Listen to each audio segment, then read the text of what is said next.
Peygamber sallallahu aleyhi ve sellem buyurur ki Allah-u Teala belə bir misal çəkir. Düz bir yolu misal çəkir. Düz bir yol ve bu yolun iki tərəfində divarlar var. Ve bu divarlarda qapılar var.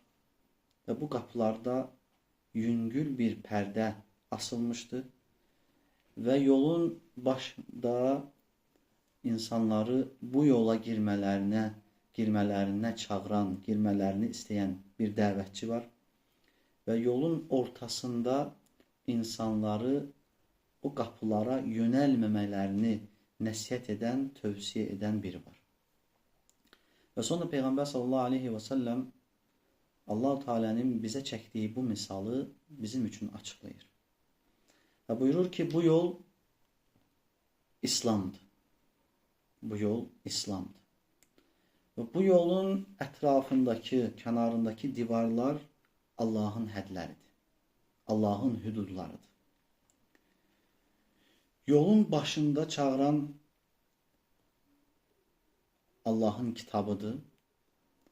Ve yolun ortasında insanları o qapılara yönəlməmələrini nəsihət edən vaid Allah'dır.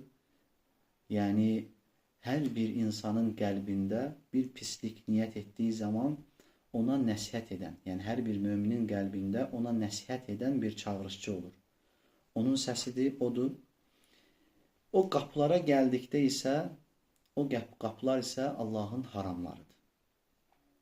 Burada diqqət ediləsi mövzular var. Birincisi, fikir versəz, yani bu yol İslam yoludur. Bu yol İslam yoludur ve Allah-u Teala Kur'an vasıtasıyla bizi bu yola davet edir. Gönderdiği Kur'an'la, dinle bizi bu yola davet edir. Ey Allah'ın kulları, İslam'a girin. Allah'ın dinine, İslam'a girin.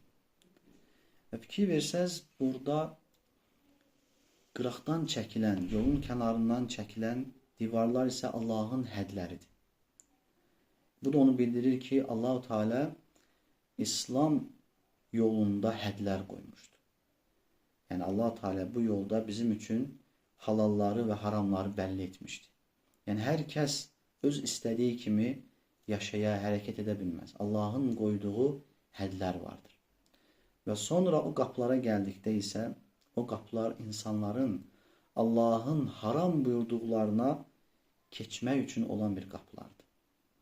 Fikir versəz, bu qapıları bir insanın bu qapıları açmasından ötəri heç bir güc sərf etməyə ehtiyac yoxdur. Bu qapılarda heç bir kilit də yoxdur. İnsan heç bir güc də sərf eləmir. Bəlkə də insanın ora yaxınlaşması küləyi ilə həmən ki qapılarda olan sitar və yaxud da ki pərdə o küləklə tərpənər və o harama insan daxil olur. Ona görə fikir versəz, yolun ortasındakı nəsihət edən ve buyurur ki o qapılara yaxınlaşma.